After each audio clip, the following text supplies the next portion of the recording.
Bueno, bienvenidos a la clase. En esta clase vamos a hacer un repaso más rápido de lo que ya habíamos visto, que es el inicio en el plano educativo, desde el inicio del siglo XX hasta el peronismo. Lo vamos a pasar un poco más rápido como para que les quede un repaso general. Y vamos a pasar después a profundizar más todo lo que fue la educación durante los dos gobiernos peronistas, ¿sí? Bueno, con respecto a lo que nosotros habíamos visto en la clase de hace 3 semanas, que era la educación desde principios de siglos hasta la llegada del peronismo, en la clase tenemos la línea de tiempo que nos permite ubicarnos y posicionarnos. Nosotros habíamos hablado de ciertas características que había adquirido la educación a inicios del siglo XX. Tenemos que pensar que el siglo XX fue un siglo de profundas transformaciones en el plano social, en los planos económicos, lo que podríamos entender como momentos de modernización de las sociedades, donde, bueno, en poco tiempo vamos a ir notando grandes cambios y esto, bueno, se acelera hacia el siglo XXI. Con respecto a esto que vamos a analizar, no son cuestiones que acontecen de un día para el otro y todas estas cosas acontecen de manera paralela. ¿A qué nos referimos con que acontecen de manera paralela? Cuando veamos por ejemplo, el primer tópico, que es educación nacionalista e higienista, no es algo que pasa en una época y después vienen las reformas, no. Por un lado, la educación va tomando este matiz nacionalista e higienista que se va profundizando hasta la década del 30, donde se profundiza aún más, y en paralelo, digamos, a este proceso van a suceder las reformas. Y en paralelo a este proceso, los cambios en la mirada sobre las infancias. Y en paralelo a este proceso, digamos, todo lo que analizamos sobre política y magisterio. ¿Sí? Quiero que entiendan eso, no es que primero acontece uno, después acontece otro, sino que son todos procesos que se van dando, como decíamos, en paralelo. Con respecto a la educación nacionalista e higienista, habíamos conversado de que el lema con el que se funda el sistema educativo nacional es esto de civilizar a los bárbaros. Estamos hablando del siglo anterior, estamos hablando cuando se organiza el Estado, cuando se organiza el sistema educativo, y esto tenía una mirada más, digamos, mirando hacia lo europeo, ¿no? Nosotros soñamos, imaginamos con copiar la matriz de la cultura europea y a través de la educación implantarla de alguna forma en nuestras sociedades. Es una visión más cosmopolita, podríamos decir, donde la mirada está puesta en el afuera. Después de que en la década de 1890 llega toda la inmigración y, digamos, más allá de que los que pensaron esta educación ya no estaban, Sarmiento, Alberdi en parte, todos los pensadores ya habían, digamos, ya habían terminado sus vidas, cambia la realidad, ¿no? ¿En qué sentidos cambia la realidad?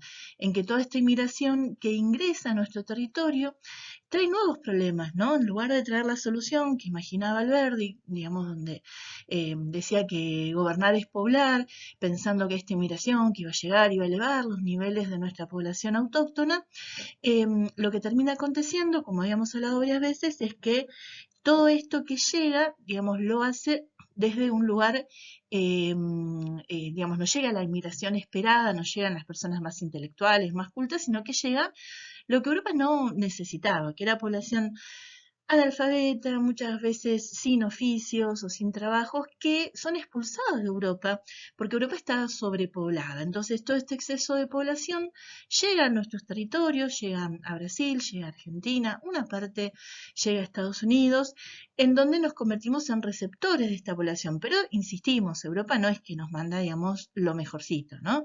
Si bien hay personas con títulos, con profesiones que llegan acá porque tienen, justamente por la falta de personas con a lo mejor formación, tienen más campo como para desarrollarse, la gran mayoría son personas, como habíamos descrito, analfabetas, sin oficios y realmente que no tenían en Europa la menor posibilidad de supervivencia. Entonces, bueno, como un gesto desesperado, migran hacia estos territorios. Esto configura nuevos problemas, ¿no?, en nuestros territorios. Los problemas que habíamos tenido, que pensábamos que todo el problema era la población autóctona, se convierten en, oh, tenemos población autóctona, pero además tenemos toda una migración que encima trae ideales socialistas, anarquistas, empiezan a gestar el movimiento obrero en nuestros territorios, por lo tanto es todo problema. Entonces es como que la educación vira, ¿no es cierto? Virar es como dar la vuelta en un barco, eh, hacia otra consigna, ¿no? Ahora lo que necesitamos es que toda esta heterogeneidad, la propia, ¿no?, porque nuestro territorio estaba conformado sobre identidades culturales muy diversas, ¿no? Qué sé yo, si nosotros pensamos la zona de Misiones, Corrientes, tenemos los descendientes de los pueblos guaraníes, la zona del NOA, digamos la zona Salta, Jujuy, es toda población descendiente, digamos, de la población Coya, otros pueblos en la zona del Chaco, bueno, teníamos realmente una diversidad propia. A esto se le suma el ingreso de toda esta diversidad que viene de la inmigración. Entonces es como que en lugar de decir, bueno, tenemos que hacernos como los europeos, viramos hacia otro tipo de educación cuyos mandatos pasan a ser dos, principalmente las ideas nacionalistas, ¿no? Esto que habíamos hablado varias veces de formar a la identidad argentina, ¿no? Y más porque nos acercábamos hacia 1910, hacia nuestro primer centenario de lo que la élite de esa época consideraba la fecha fundacional de la Argentina. Para esa élite, Argentina había nacido el 25 de mayo de 1810, nos acercábamos al primer centenario del nacimiento de la patria. Entonces, bueno, el mandato era, bueno, tenemos que formar a estas personas que, bueno, que como argentinos, tenemos que moldearlas en ese sentido. Sigue siendo una educación que marca, digamos, digamos, que tiene estos signos de buscar hegemonizar, de buscar unificar, ¿no? Y digamos, de que busca eso parejo, ¿no? O sea, entonces, ¿cómo se refleja en la enseñanza esta idea del nacionalismo? A través de la enseñanza de la geografía y la historia. La geografía, como habíamos hablado en la clase, tiene como característica es que, bueno, describe un territorio, no lo problematiza. La geografía en la actualidad tiene otro paradigma totalmente distinto. No lo problematiza, no genera ningún problema en torno al territorio, lo describe. Eh, Hablamos de provincias, de las capitales, de la producción de cada región, y donde más fuerza vamos a encontrar y donde más claridad en este nuevo lema o esta nueva consigna que tiene la educación es en la enseñanza de la historia. Se construye una historia, digamos, un relato que es bastante mítico. ¿En qué sentido mítico? Que no es nada que ver con la historia actual, ¿no? Que es una ciencia que analiza críticamente el pasado. Esto es una especie de relato medio mítico, como podríamos pensar en los libros de las distintas religiones, como podríamos pensar en la Biblia, en la cual se fundan sobre estos héroes patrios, San Martín, Belgrano, toda una mitología en la cual, todo lo que es conflictivo se elimina de la historia, se convierte en una historia puramente descriptiva, en la cual, bueno, dicen, ustedes son argentinos porque este es nuestro pasado común. Un pasado que, bueno, a medida que pasa el siglo XX y la historia va creciendo como ciencia y pudiendo investigar, se encuentra con que, bueno, nada, de lo relatado, poco y nada sucede como, como fue contado en esa historia, ¿no? Entonces, bueno, nada, esta cuestión de digamos, esta cuestión de poner un pasado glorioso con estos héroes que se parecen a los héroes mitológicos, donde, bueno, donde se destacan sus hazañas militares. Nadie va a contar que San Martín se va peleado con la élite porteña, nadie va a contar se va a la Argentina expulsado por la élite porteña, nadie va a contar que Belgrano muere en la pobreza después de ver frustrados sus ideales, nadie va a contar que Belgrano dona digamos, la fortuna que le dan por haber servido a la patria para fundar escuelas en el norte argentino y que esa plata nunca se usó para hacer las escuelas. Nos van a contar, digamos, una serie de mitos que, digamos, tienen que ver con esto de construir una identidad común, ¿no? O sea, qué sé yo, los pueblos tienen religiones que tienen esa función de crear esa idea de que este pasado, es lo que nos une y lo que nos hace a nosotros, no sé, el pueblo judío, el pueblo cristiano, ¿no es cierto? O sea, pero bueno, de una forma bastante crítica. Otro de los caballitos de batalla que va a usar esto es la enseñanza del idioma, ¿no? O sea, obviamente cualquier otro dialecto que no sea el castellano va a ser condenado, expulsado de las instituciones, ¿no? No se va a permitir que, digamos, haya otro idioma que no sea el idioma castellano. Bueno, con una cuestión muy, digamos, de sancionar, ¿no? La diferencia, mismo los dialectos regionales, hay, digamos, los dialectos de los migrantes, hay relatos de personas que, digamos, de documentales que se han hecho en el siglo pasado, en el siglo XX, no finales, qué sé yo, estamos hablando de 1990, donde algunas personas muy ancianas que habían vivido su educación en este momento de nuestra historia contaban que si alguna persona, no sé, que hablaba irish, que hablaba algún dialecto italiano, se le escapaba una palabra que no era castellano, el docente castigaba hasta físicamente, era burlado, ¿no es cierto? Entonces, bueno, una cuestión de imponer también la unidad lingüística, ¿no? En nuestro territorio. Así que bueno, y también por esto de inculcar el respeto a las instituciones de la República, a través de los símbolos patrios, los actos patrios que habíamos contado que ingresan con mucha fuerza en este momento de la historia, ¿sí? A medida que va pasando el siglo XX, nos acercamos a la década del 1930, ¿no?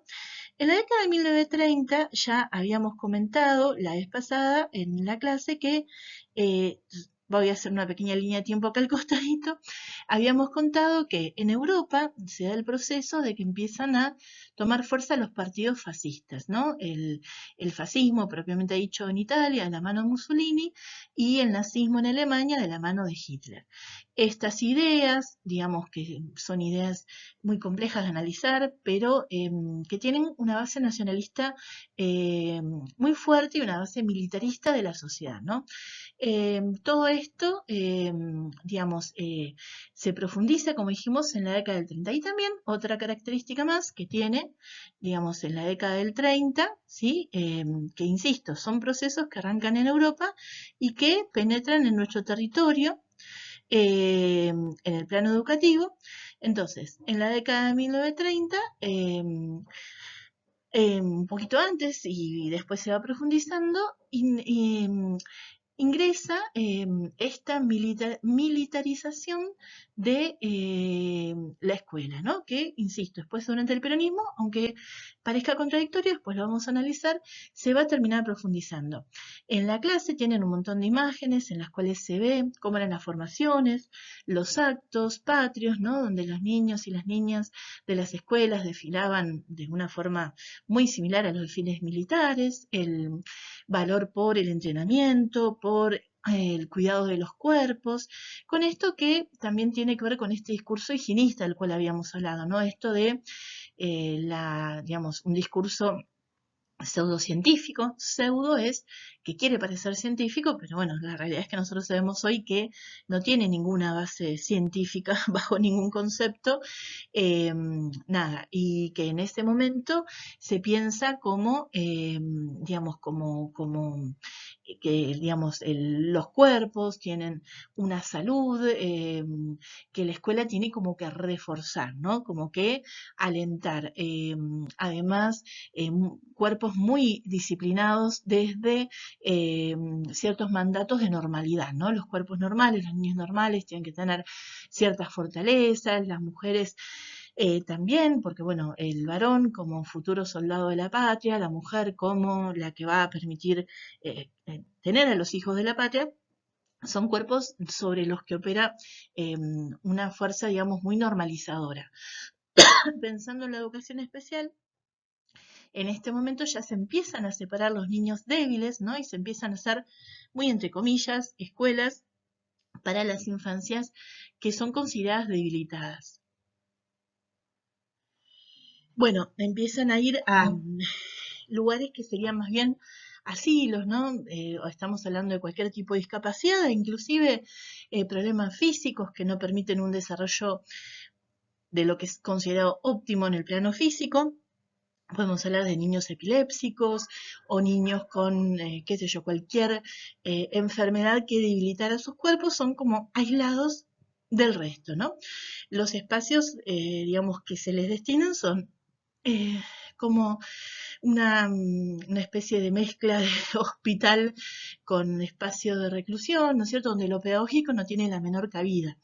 Pero lo importante es que son separados del resto. Hay una normalidad, que es la que concurre a las escuelas, y una, digamos, una cuestión considerada como patológica, que es separada, ¿no? O sea, separar la paja al río, como dicen en ese momento, y además, bueno, esto del cuidado del cuerpo a través de la actividad física, que empieza a construirse como digamos, una actividad escolar con esta mirada, ¿no? Cuando ingresa la actividad física a las escuelas, no lo hace en un lugar del cuidado del cuerpo, del respeto por el cuerpo, sino del disciplinamiento de los cuerpos, ¿no? Entonces, bueno, en las imágenes vemos cómo las niñas y los niños hacen actividades físicas, podemos ver con los guardapolvos, con esa rigidez, con esa estructura, ¿no? Con esa precisión que no tiene que ver con lo que tiene que ver hoy por hoy la actividad física en las escuelas, que es el cuidado y el respeto y la protección de los cuerpos, sino con una lógica totalmente distinta.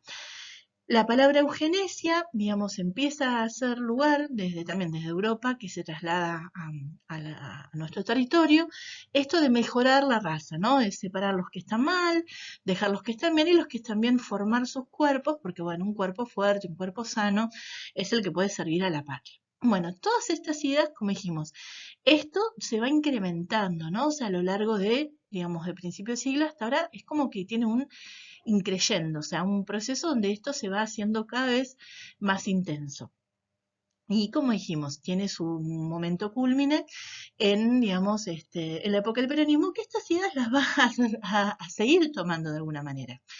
Hay otra cuestión muy importante que no la puse acá, perdón, pero que sí está en la reforma Fresco-Noble, pero la vamos a traer ahora, que tiene que ver con el regreso de la educación religiosa a las escuelas. Para esta concepción, para todas estas ideas, podríamos decir de tinte medio fascistas, patria, religión, son como un sinónimo, ¿no? Los argentinos somos católicos, ¿no? O sea, no había mucho lugar para la diversidad. Es totalmente contrario en ese sentido a la mirada de la ley 1420 del siglo anterior. La ley 1420 había establecido la educación laica en todas las escuelas para, bueno, justamente pensando en que iban a venir migrantes con distintas religiones, dejarles un lugar abierto. Ahora, cuando estamos diciendo, bueno, che, no tenemos que venir tanto afuera, tenemos que consolidar lo que tenemos adentro, es como que cuando definimos qué es ser argentinos, ser católicos, para la mirada de los grupos dirigentes de la época, era ser católicos, ¿no? No había lugar para otros credos, otras religiones. Entonces, a través de la reforma Fresco-Noble, ingresa la educación religiosa a las escuelas. Obviamente es resistido por un sector de docentes que, digamos, más críticos en ese momento, o más, porque, bueno, también había dentro del amplio cuerpo docente todo un sector, digamos, más, podríamos pensarlos de izquierdas, ¿no? O sea, críticos en muchos sentidos, pero bueno, se impone esta reforma que primero empieza en la provincia de Buenos Aires y luego se va expandiendo a todo el territorio. Cuando en 1943 el GO da un golpe de Estado, en ese momento, cuando se da el golpe de Estado, y después viene el peronismo, o sea, ahí se decreta la educación religiosa en todas las escuelas del territorio, y el peronismo va a refrendar esa ley. ¿Qué significa? Es como que cuando hay un gobierno militar, pone leyes, pero el gobierno democrático que viene luego puede anular o no lo que había hecho el gobierno dictatorial, porque bueno, no es un gobierno elegido, digamos, constitucionalmente.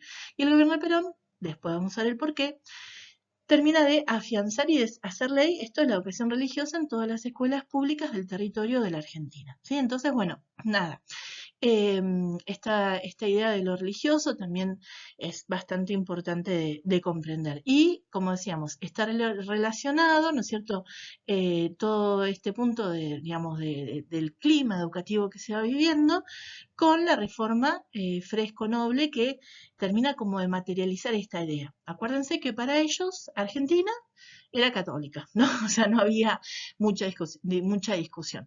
Insisto que estas ideas también van a ser ideas propias de los movimientos fascistas europeos, ¿no? Asociar a la unidad nacional con una religión. Bueno, ahora, como dijimos, por un lado vemos este clima. Este punto uno podríamos pensar cómo es el clima o cuáles son los paradigmas que van prevaleciendo en el campo educativo.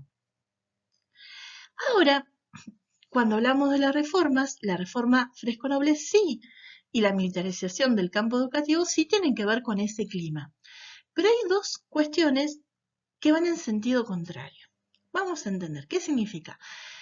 Las cosas no son homogéneas, ¿no? En ningún momento todas las cosas van hacia un lado o hacia el otro, sino que hay ciertos procesos que van por un lado y otros que van en el signo contrario, ¿sí?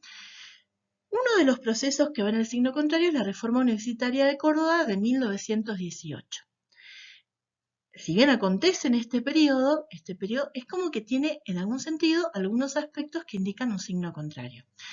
¿Qué pasaba en Córdoba? Córdoba era una provincia muy tradicional de la Argentina, ¿sí? O sea, en el sentido de que la iglesia tenía mucho poder, además que la Universidad de Córdoba era la más antigua de nuestro territorio, donde la Iglesia Católica tenía un profundo poder. Habíamos contado en la clase que si bien, digamos, nada, no tenía un poder formalizado, aunque sí, digamos, parte del rectorado tenía a representantes de la Iglesia Católica, lo que acontecía ahí adentro estaba bastante regulado por la Iglesia Católica Argentina. ¿Qué es lo que pasaba? Ahí había varias cuestiones que acontecían. Primero que las cátedras eran cátedras que pasaban entre familia, ¿no? De padre a hijo, de padre a sobrino, digamos, de tío a sobrino. Las cátedras son, bueno, digamos, quien dictaba las distintas materias. Y había un sesgo religioso muy profundo, ¿no? ¿En qué sentido? En que los temas, investigar, a debatir, tenían una mirada netamente religiosa. El ejemplo que yo les había contado es que en un momento se intenta hacer una tesis de egreso de la carrera de Derecho, hablando sobre los derechos de los hijos naturales, que son los hijos nacidos fuera del matrimonio. En esa época, vos tenías como una categoría de hijos, o sea, vos eras un hijo, digamos, nacido entre el matrimonio o un hijo extramatrimonial. Los hijos extramatrimoniales no tenían los mismos derechos que los hijos nacidos dentro del matrimonio, ¿no? Ya sea que la pareja no hubiera decidido no casarse, cosa que era muy poco común en esa época, muy poco común, pero pasaba, o que el padre tuviera familias paralelas, que era otro hecho, ¿no? Por ejemplo, si un padre tenía una familia formal, casado con una mujer y hijos extramatrimoniales, esos hijos extramatrimoniales, por ejemplo, no heredaban de la misma manera que los hijos naturales, que son los nacidos en el matrimonio. Bueno, a una persona se le ocurre hacer una tesis sobre esto y le impiden la presentación de esa tesis porque, bueno, para la Iglesia Católica, el matrimonio, los hijos tienen que nacer dentro del vínculo matrimonial, aunque era parte del análisis que tenía que hacer cualquier abogado, bueno, lo impiden. Entonces, ese peso que va teniendo en la Universidad de Córdoba, la Iglesia Católica, estas tradiciones, esto de que también se formó una élite en la dirección de la universidad, estalla ante un hecho simple, que es que había una casa donde iban los estudiantes del interior de otras provincias que iban a estudiar a Córdoba, muy poca gente que no fuera clase media o clase alta, media alta o alta del todo, accedía a la universidad, era un porcentaje mínimo. Entonces, ¿qué es lo que pasaba? Nada, casa recibía a los que eran los Einsteins de las provincias, ¿no? Para poder, digamos, tener una beca, por lo menos no una beca completa, pero sino mínimo una estadía en la ciudad de Córdoba para poder estudiar en la universidad, tenías que ser un Einstein en miniatura y bueno, no sé, eran pocos los estudiantes que podían acceder a eso sin ser de clases medias o altas, pero había un mínimo porcentaje. Se cierra esta casa, o sea, sacando cualquier posibilidad, porque bueno, sostener un alquiler y mantener el ritmo de estudio, al igual que ahora era complejo, pero más en ese momento, entonces empieza a estallar un movimiento que no nada más cuestiona este hecho, sino que cuestiona toda la lógica con la que venía funcionando la Universidad de Córdoba, ¿no? Este movimiento se expande a otras universidades de Latinoamérica, ¿no? Alcanza a un montón de otras universidades y tiene algunos logros y otros no. ¿Qué logros tiene? Bueno, democratizar un poco el gobierno de las universidades. Yo también les contaba en la clase este hecho de que el gobierno tripartito de todas las instituciones superiores en donde digamos, coinciden docentes, egresados y estudiantes, ¿no? Digamos, es un logro de esta reforma universitaria, ¿no? O sea, antes el gobierno estaba solo en manos de docentes, de un rectorado que podía decidir todo sin ningún tipo de consulta. Hoy por hoy todas las instituciones de nivel superior, tanto los profesorados como las universidades, tienen dentro de su gobierno la representación de estudiantes, que no siempre es lo mejor, pero bueno, por lo menos ese lugar podríamos pensar que existe, ¿no? O sea, mínimamente por lo menos podríamos pensar que aunque sea tiene lugar. Bueno, y también el hecho de que las cátedras se concursen, ¿no? O sea, esto de que para acceder al dictado de una materia se tienen que presentar distintos proyectos, distintos docentes tienen que concursar entre ellos para ver cuál es el más, el más legítimo, el más legítimo, no, el que tiene más potencia para poder enseñar, ¿no? Bueno, ante estos logros, son logros de esta reforma universitaria de 1918. Al presidente de ese momento, que era Irigoyen, apoya, ¿no es cierto? Pensemos que estaba en su primer gobierno, apoya a este movimiento estudiantil, muchos sectores lo apoyan y bueno, dijimos que tiene ese logro. ¿Qué cosas no logra?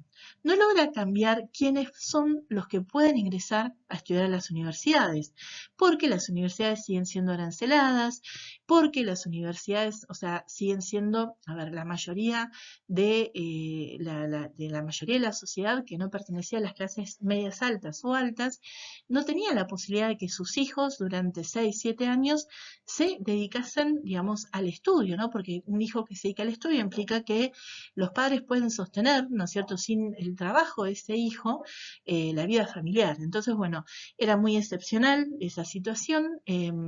La mayoría, como habíamos contado muchas veces, la mayoría de las personas hacía apenas parte de la primaria, ¿no? Muy pocos llegaban a completarla, la secundaria ya era un lujo y la universidad era un extra lujo, ¿no? Entonces, que una familia pudiese permitir que un hijo se dedicara al estudio sin formar parte del mundo laboral a edades más tempranas, era una excepción, no era la norma. Entonces, bueno, eso no lo modifica. Bueno, otro proceso del cual hablamos es la nueva escuela. Esto de la nueva escuela, y esto es muy importante que lo entiendan, lo vemos porque la nueva escuela pretende o propone otra forma de sostener, digamos, de pensar la educación, ¿no? Nosotros tenemos que, por un lado, el 99,9% de las escuelas del país están como imbuidas en esta idea, en estos valores normalistas, nacionalistas, higienistas, eugenésicos, militarizados, pero un grupo de docentes inspirados en ideas que vienen de Europa, proponen una forma otra de habitar las escuelas, ¿no? Los cambios más importantes son que pasamos de una mirada más geocentrista, es decir, con la mirada puesta en el docente, a una mirada paidocentrista, es decir, una mirada puesta en el niño, ¿no? En el niño que aprende. se favorecen ciertos tipos de experiencias, cierto tipo de experiencias más vinculadas con conocer el ambiente, que es propio, por ejemplo, de la educación inicial, de salir al ambiente a explorarlo, más contacto con la naturaleza, más lugar para las actividades artísticas, más lugar para las voces de las infancias como protagonistas. Entonces, bueno, todo esto, y esto es muy importante, no es algo generalizado, no es algo que se da en todas las escuelas, sino que son experiencias aisladas que más adelante, mucho más adelante, en la década de 1970, van a, digamos, así hacerse, 1960 y 1970, van a hacerse más masivas, ¿sí? Entonces, esto de, digamos, de la nueva escuela, como esta forma otra de habitar las instituciones, son experiencias aisladas que las tienen en la clase.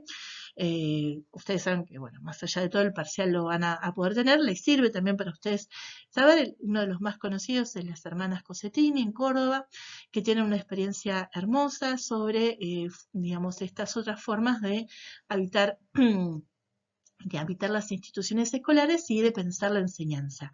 Insisto en que esto no se hace masivo porque no es un proyecto estatal, no es que el Estado dice, vamos a cambiar la forma de enseñar, ahora vamos a enseñar de esta otra manera. Simplemente lo que sucede es que algunos docentes se posicionan desde otro lugar para pensar la enseñanza y llevan a cabo estas experiencias piloto, ¿no? Esas experiencias separadas del resto, que van en sentido contrario a lo que va el resto de la educación. Mientras que en la década del 30 la mayoría de las instituciones se militarizan, ellos valoran el juego, salir al ambiente, explorar, conocer el arte, ¿no? Pero insisto, hay que pensar que son experiencias aisladas, pero que van a nutrir más adelante otro tipo de experiencias que van a tomar en estos a sus referentes, ¿sí? Entonces, por eso es tan valioso, primero, destacar el valor a veces de lo que algunos docentes pueden imprimir en el campo educativo a partir de un compromiso grande con la transformación y además, bueno, saber que cuando lo retomemos más adelante, el germen, ¿no es cierto?, la semilla fue plantada en esta época. Bueno, el tercer aspecto que es importante de esta clase, que también pasa en paralelo, o sea, todo esto no es que pasa uno, pasa otro, no, todas estas cosas van pasando en paralelo, ¿sí? Como dijimos, la nueva escuela pasa en paralelo a que el resto del campo se va militarizando. Los cambios en las miradas sobre la infancia, menor versus niño. Bueno, acá habíamos hablado que en 1919 se sanciona la ley Agote. ¿Qué es lo que pasaba? ¿Y por qué es importante también poder entender esto? Nosotros teníamos que, para principios del siglo, la infancia, teníamos experiencias muy diversas, ¿no? Y la pobreza alcanzaba un porcentaje altísimo de la sociedad y obviamente de los niños. Estos niños, sobre todo en las grandes ciudades, en el campo por lo general no iban al circuito escolar porque, bueno, no había tantas escuelas rurales, tampoco se podía permitir eso una familia campesina, en el sentido de que iban más que nada al trabajo en el campo, pero en los grandes centros urbanos, donde, donde está concentrada la mayor cantidad de población en nuestro territorio, en las grandes ciudades había mucha marginalidad. Predominaba la forma de vida en los conventillos, ¿no? Los conventillos que después, bueno, tienen justamente el link del video que les recomiendo ver sobre la ley Agote. Los conventillos eran lugares donde se vivía de forma hacinada, eran casas muy grandes que eran divididas en habitaciones donde se compartía baño, cocina, patio, y en una habitación que será la mitad del aula de ustedes, habitaban a lo mejor 10, 15 personas de familias muy humildes que pagaban a veces casi la mitad del salario, digamos, en el alquiler de esos espacios que, bueno, no garantizaban casi nada de calidad de vida, ¿no? Pensemos que compartir el baño, no sé, 40 personas, compartir la cocina, compartir el patio, vivir hacinados adultos con niños. Bueno, esto, tenía muchas implicancias en las formas de vivir de estas infancias.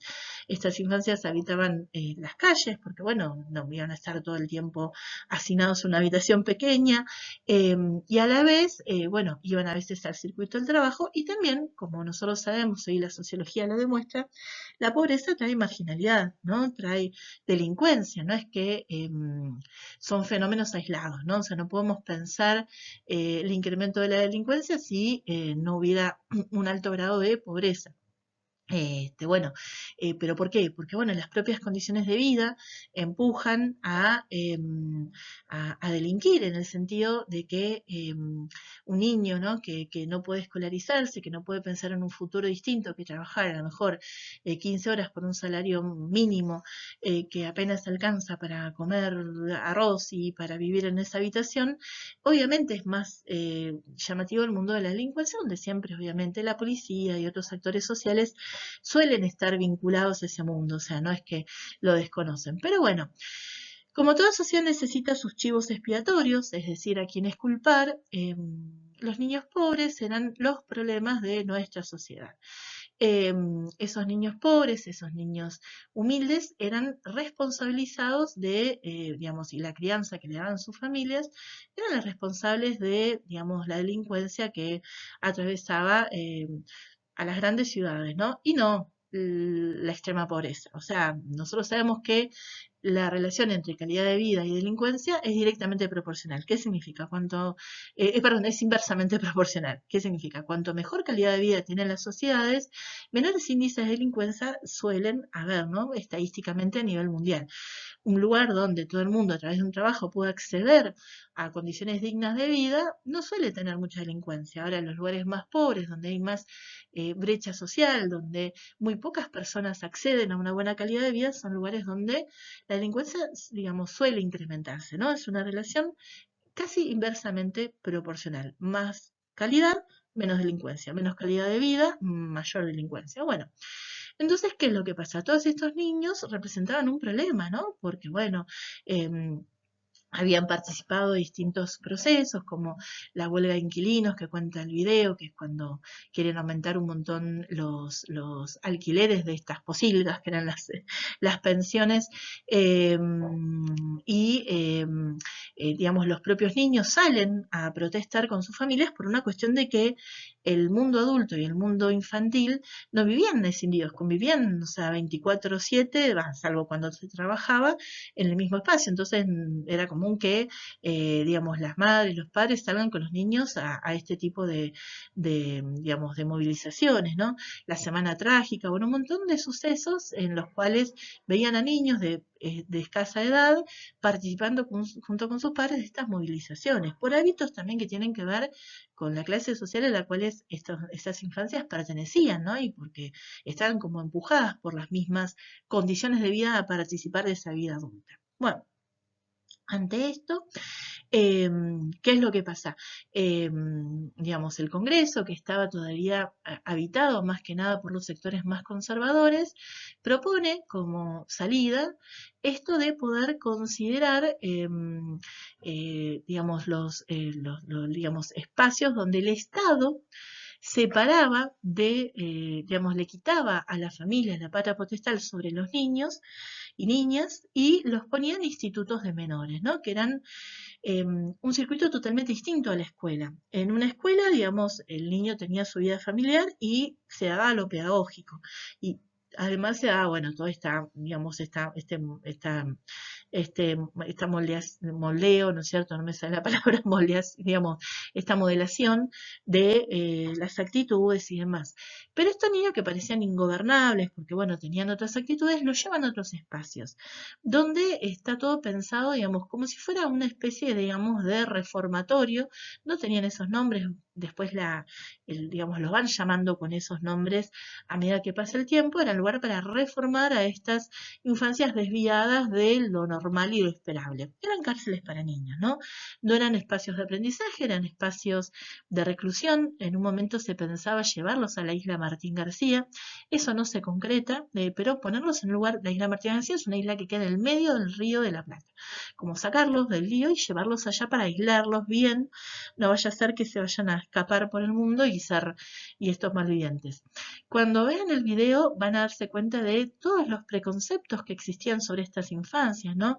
En un momento cuenta entre los argumentos que recogen los testimonios, no es que lo digo yo, sino que vieron que de todas las sesiones del Congreso se hace la toma digamos, de todo lo que van argumentando los distintos oradores, ¿no? Vieron que para votar una ley, cada orador va hablando. Bueno, hablan de que había como una comprobación directa de que si un niño vendía periódicos, a los 2 años iba a delinquir o se iba a ser delincuente. Había ciertos preconceptos de la época muy claramente reflejados en la sanción de esta ley, ¿no?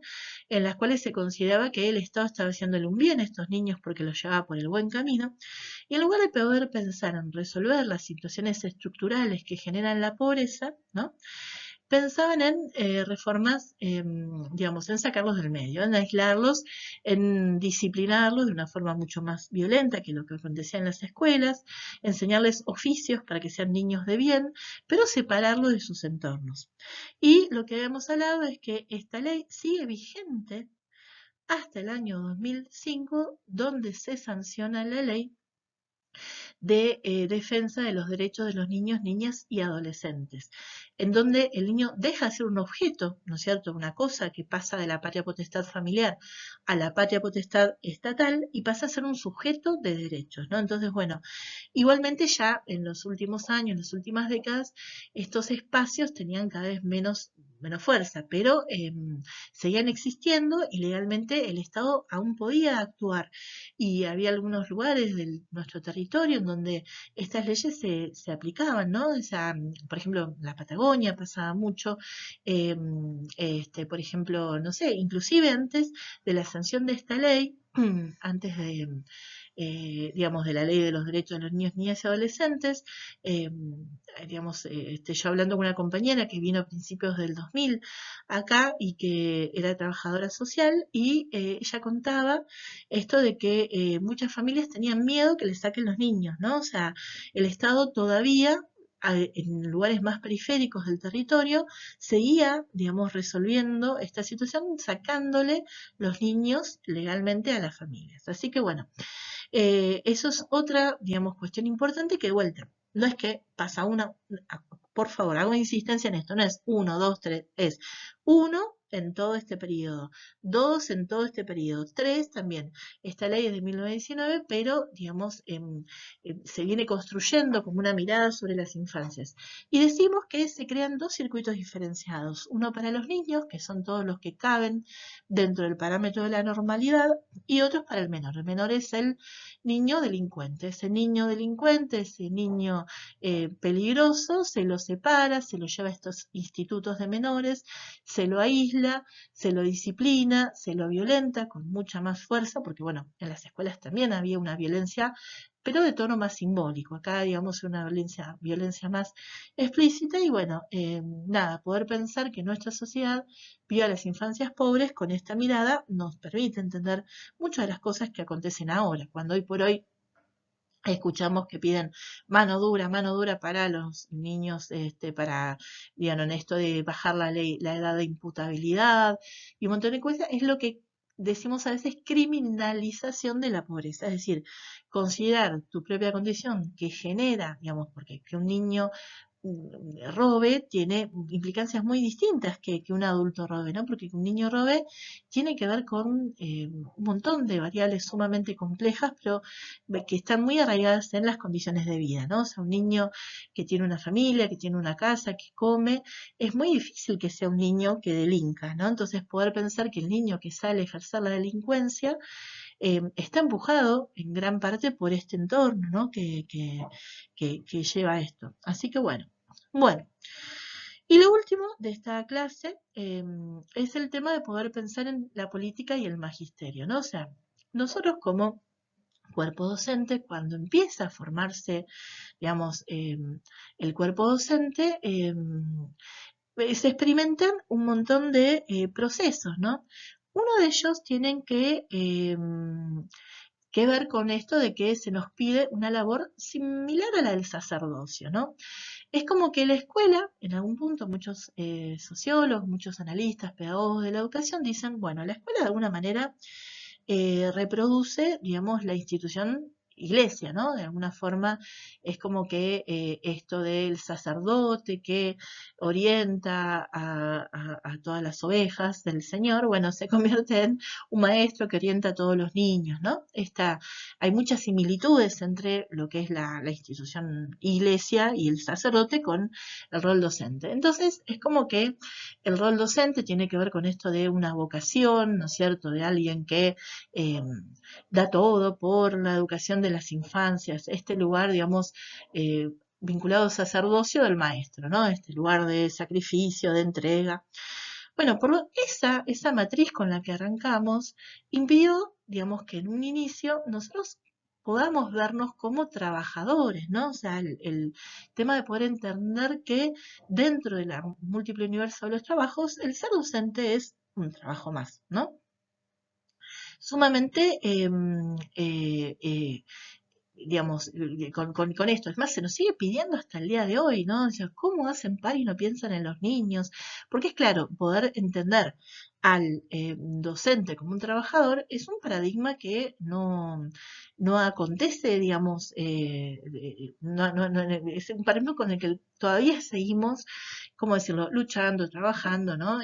Como para poder entenderlo desde ese lugar. Bueno, el tema es que a principio de siglo, con la llegada de las ideas socialistas y anarquistas y el comienzo de organización del movimiento obrero, lentamente los docentes empezamos a organizarnos gremialmente, ¿no? O sea, ante situaciones muy inéditas, que decimos, docentes que estaban 8 meses sin cobrar hacen una huelga. Obviamente que ahora por mucho menos, ¿no? Digamos, ya nos consideramos como trabajadores, pero bueno, es como que empieza a constituirse el gremialismo docente. Y otra cosa muy destacable es esto, ¿no? O sea, la profesión docente, aunque nosotros lo asociamos siempre con las mujeres, nace con una mayoría de varones, pero en muy breve tiempo se va eh, transmutando esta situación y empezamos a tener una mayoría de componentes de mujeres. Es lo que se conoce como feminización del trabajo docente. En menos de 30 años, la proporción de mujeres maestras con respecto a varones es amplia mayoría.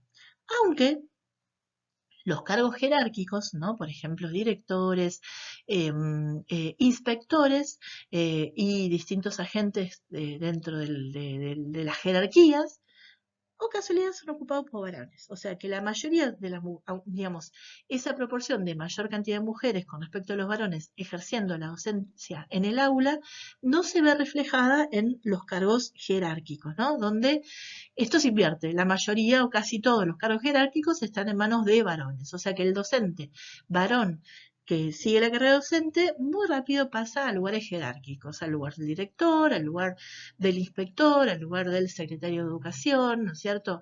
Y casi no hay mujeres en cargos jerárquicos.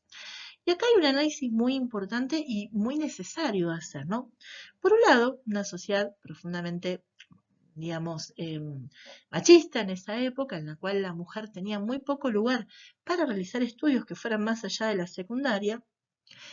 El trabajo docente es un lugar de emancipación de las mujeres. ¿Qué significa? Era casi impensable que una mujer se convirtiera en mujer médico. Era casi impensable que una mujer se convirtiera en mujer abogado. Eso recién pasa a principios, mediados del siglo XX, ¿sí? Pensemos que recién en 1949 las mujeres votamos. Entonces, ¿qué es lo que pasaba? La docencia era el lugar al cual recurrían las mujeres cuando necesitaban, ¿sí?, de alguna manera, tener un horizonte más allá de las tareas del hogar, ¿sí? Las mujeres más pobres, bueno, estaban casi excluidas de estos lugares, porque, bueno, siempre las únicas tareas laborales siempre tenían que ver con el trabajo en casas de familia o el trabajo en fábricas, pero muy peor remunerado que el trabajo de los varones. Había alguna explicación, digamos, alguna posibilidad de, digamos, de trabajo, pero no era un trabajo emancipatorio. Ahora, si una mujer tenía inquietudes intelectuales, quería seguir estudiando, era casi imposible pensar en estudiar las carreras de medicina o cualquier otra carrera que no sea la carrera docente. Pero entonces, bueno, vemos esto que el magisterio se convirtió en un refugio de aquellas mujeres que querían ir más allá, que deseaban poder estar en otro lugar que no sea el lugar de la familia, ¿no? Digamos, del cuidado del hogar o de tareas, digamos, digamos de tareas mecánicas en fábricas, ¿no? De, digamos, mecanizadas en fábricas. El lugar para la realización intelectual posible, el único lugar posible era casi el magisterio. Muchas mujeres con este tipo de inquietudes lograron, a través del magisterio, encontrar un grado de emancipación. Por otro lado, a las mujeres el lugar que nos daban en el magisterio tenía que ver con esto, de reproducir los roles que se nos asignaban en la sociedad del cuidado de las infancias en el plano laboral. Entonces, esta idea de que la maestra es como la segunda madre, la maestra es la que cuida a las infancias, estos roles que nos asignaban en el mundo extraescolar, ingresan, se traspolan al mundo, digamos, el mundo del magisterio, ¿no? Entonces, nos piden, ¿no? Que enseñemos solamente, sino que seamos las segundas madres y también se asocia, digamos, como que las mujeres tenemos un don natural al cuidado de los niños y bueno, nada, eso es lo que nos piden, ¿no? En ese rol de docentes. Entonces, estas dos ideas del punto 4 están profundamente relacionadas. Los salarios eran muy magros porque se pensaba que la mujer era un ingreso, digamos, como que hacía la docencia por una cuestión más vocacional que de necesidad, ¿no? Como que la mujer decía, ay, quiero realizarme, entonces voy a ser maestra, pero que el principal sustento era del varón, de la casa, del marido. Entonces, eso justificaba los salarios tan bajos que se le pagaban a la docencia. Vieron que esto viene desde el principio, no es de ahora, viene de lejos. Pero reforzaba esta explotación, digamos, esta doble explotación que tenemos las mujeres como trabajadoras y por nuestro rol dentro de la sociedad, ¿no? Esta doble explotación que habla el feminismo, de la explotación, digamos, dentro del hogar, en el cual se nos asignan un montón de tareas, se veía como reproducida en lo que se le pedía al magisterio. Bueno, con esto terminamos, hago una pequeña pausa de la clase que es desde la época de principio de siglo hasta el peronismo, ¿no es cierto? Hasta la llegada del peronismo. Esto sería como la clase 8. Ahora enseguida seguimos con la clase 9. Bueno, ahora vamos a continuar con el peronismo, ¿no? Ya vimos que en el 43 el GO, el Grupo de Oficiales Unidos, da un golpe de Estado y entre sus funcionarios y entre los militares que dan este golpe estaba Perón. Bueno, la cuestión es que el peronismo, digamos, Perón ya tenía un proyecto político, ¿no? En el cual ve esta posibilidad de sumarse a el Grupo de Oficiales Unidos para dar el golpe y para desplegar su proyecto político que tenía ciertas características que ya habíamos analizado. Muy a grandes rasgos, porque bueno, la clase ya la tuvimos de peronismo en sí mismo, con los videos, con el texto que les había compartido. Perón tenía un proyecto, digamos, distinto de todos los proyectos políticos que se habían configurado hasta ese momento, pero con algunos rasgos que lo podemos pensar que lo asemejan a Rosas, que lo asemejan a Irigoyen, pero bueno, en un momento diferente. Básicamente, pero muy a grandes rasgos, porque insisto, esto ya lo analizamos, el proyecto del peronismo es construir la soberanía económica de la Argentina. ¿Qué es este concepto de soberanía económica? Es poder dejar de depender de estos flujos que teníamos con los países centrales, Inglaterra en un primer momento, Estados Unidos a partir del principio del siglo XX, y esta relación, digamos, con los países centrales del sistema capitalista, en los cuales siempre o históricamente Argentina había quedado en un lugar periférico y teníamos una relación de colonialidad en cuanto a nuestros recursos. ¿Qué significa esto? Que, digamos, por más que nos habíamos independizado, como hablamos siempre, por más que desde 1810, ¿no es cierto?, empezó el nacimiento de la patria, las relaciones económicas habían sido siempre relaciones coloniales, en los cuales grandes potencias se habían aliado con las élites que nos dirigieron, con los grupos, digamos, más poderosos de nuestro territorio, en una especie de pacto, ¿no? O sea, en el cual estas élites le permitían estas relaciones comerciales que a esa élite las beneficiaban como clase social, pero que o a rasgos generales al país en general nos perjudicaban y obviamente beneficiaban a los países centrales. Haciendo una metáfora muy burda, es como si yo quisiera entrar a robar una casa y necesitara la complicidad de uno de los miembros de esa familia, de los que habitan en esa casa, ¿no? Digamos, el que quiere robar serían los países centrales, Inglaterra, Estados Unidos, que quieren sacar los recursos de América Latina, pero para poder ingresar a esas casas necesitan la complicidad de miembros de esa casa que son nuestras élites. Estas élites se beneficiaron de estos modelos económicos que se fueron desplegando, se beneficiaron profundamente porque eran élites que eran las dueñas de las grandes extensiones de territorio de nuestro país, a las cuales el modelo agroexportador les convenía. ¿No es cierto? A nosotros como país no nos convenía ese modelo agroexportador porque siempre nos orillaba a un lugar periférico dentro del sistema capitalista mundial y no nos permitía, digamos, el desarrollo que esas mismas élites habían logrado industrializándose. Es como que nos decían, ustedes no se industrialicen, no se preocupen, que nosotros siempre les vamos a proveer de los bienes industriales. Pero en ese intercambio donde nosotros vendíamos materia prima y ellos, digamos, nosotros les vendíamos materia prima, ellos nos daban los bienes industriales, es una relación comercial profundamente desigual que beneficia siempre a los países industrializados, porque el valor agregado que tienen los países, que tienen los productos industriales, siempre es mucho mayor que el de la materia prima. La materia prima es mucho más reemplazable y además porque establecíamos una relación de profunda dependencia, ya que entre todo el paquete que ellos nos ofrecían, también para compensar la diferencia entre lo que entraba y lo que salía de nuestro territorio, porque bueno, tenían que salir más dólares para comprar bienes industriales más caros y entrar menos dólares, porque bueno, la materia prima siempre es más barata que los productos industriales, nos daban préstamos. O sea que le salía el negocio redondo.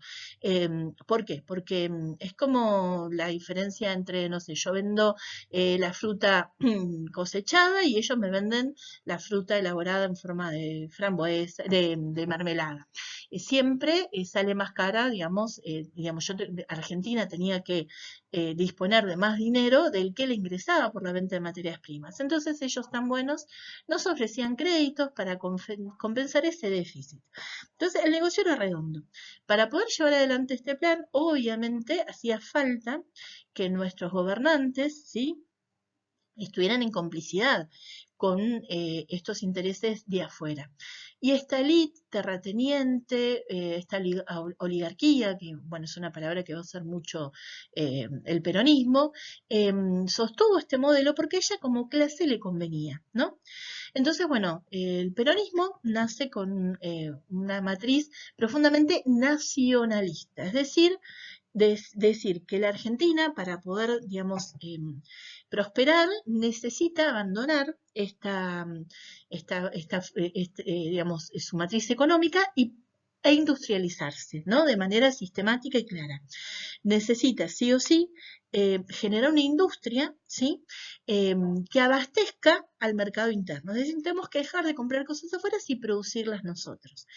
Estos procesos no se dan espontáneamente, sino que el peronismo planteaba que era parte esencial de este proyecto que el Estado fuera el que empujase este proceso de industrialización, ¿sí? Entonces, esta soberanía económica no se iba a lograr, digamos, sin un proceso de industrialización, para lo cual el Estado va a actuar como digamos, de una forma donde va a intervenir profundamente en la economía. Vieron que en la clase tenemos esto de la diferencia entre un Estado liberal, donde teóricamente el Estado no interviene siempre, el Estado de una forma u otra interviene en sentido de defender los intereses de algunos o ciertos modelos. Pero bueno, el liberalismo planteaba que el Estado no tenía que forzar la industrialización, sino que tenía que ser algo que se diera si a los países no queríamos hacerlo, como espontáneamente a través de los empresarios de ese país.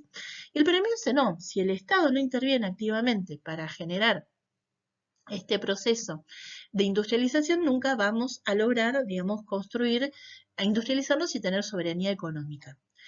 Hay tres patas, digamos, del modelo peronista, ¿no? Esa soberanía económica se iba a lograr cortando, digamos, estas relaciones de dependencia con los países centrales e industrializándonos nosotros.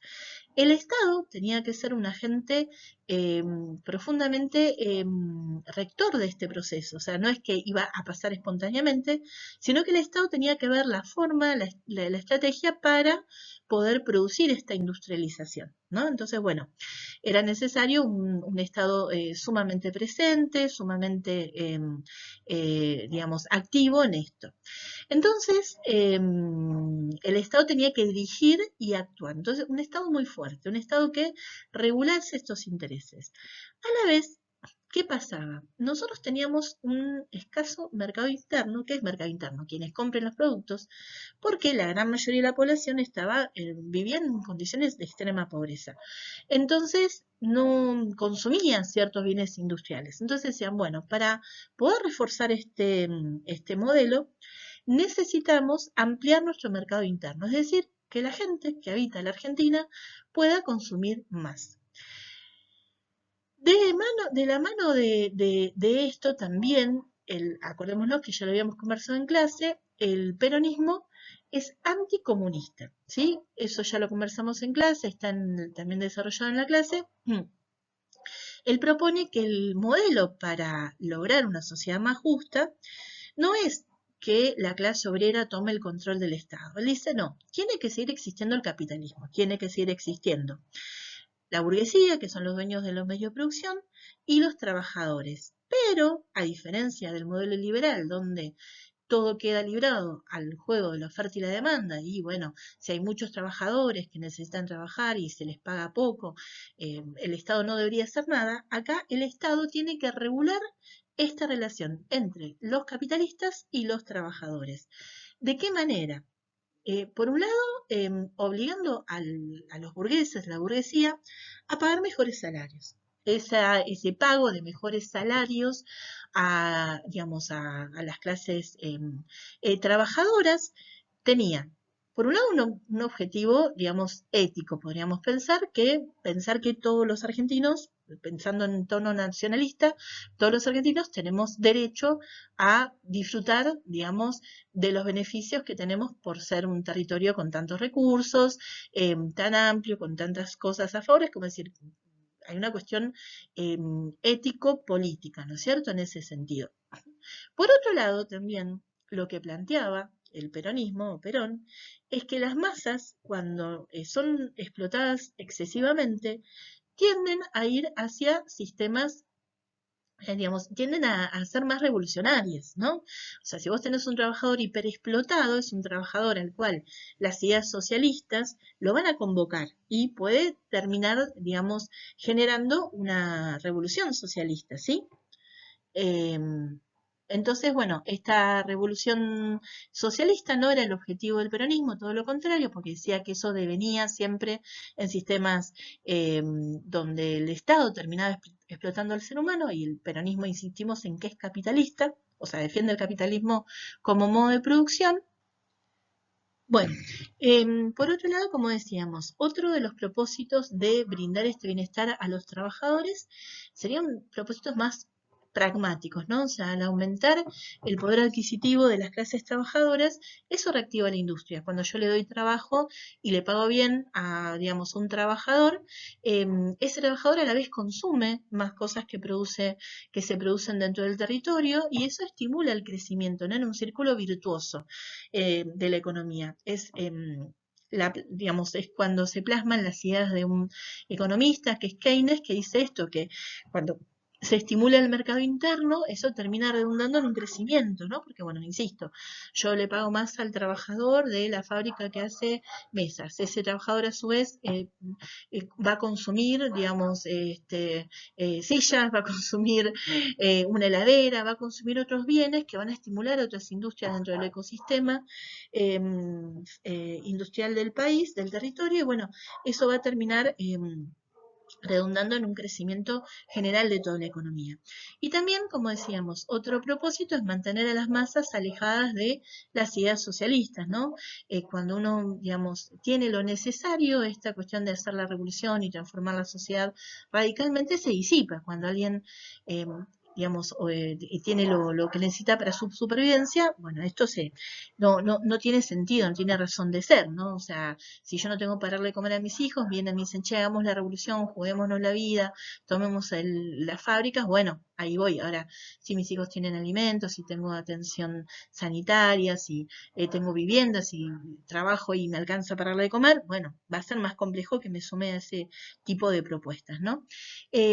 A cambio, digamos, de esta intervención, el Perón solicitaba a los trabajadores una lealtad, ¿no? O sea, una lealtad muy fuerte hacia su figura, hacia su persona, hacia las propuestas, y a la vez el peronismo, si bien atiende a ciertos sectores vulnerables que no pueden trabajar, fomenta el trabajo, o sea, dice, bueno, hay que laburar, o sea, ustedes van a recibir mejor paga, pero trabajen, ¿no? O sea, no, a diferencia de las versiones más actuales, donde hablábamos de cosas como la renta universal y demás, el peronismo de ese momento habla de un sueldo digno que permita niveles dignos de vida y, nada, y digamos, y a través de eso se puede acceder a la satisfacción de las necesidades con políticas públicas en educación, en salud, en vivienda, pero bueno, no dando dádivas, no dando limosnas, sino desde un lugar más empoderado de la clase trabajadora.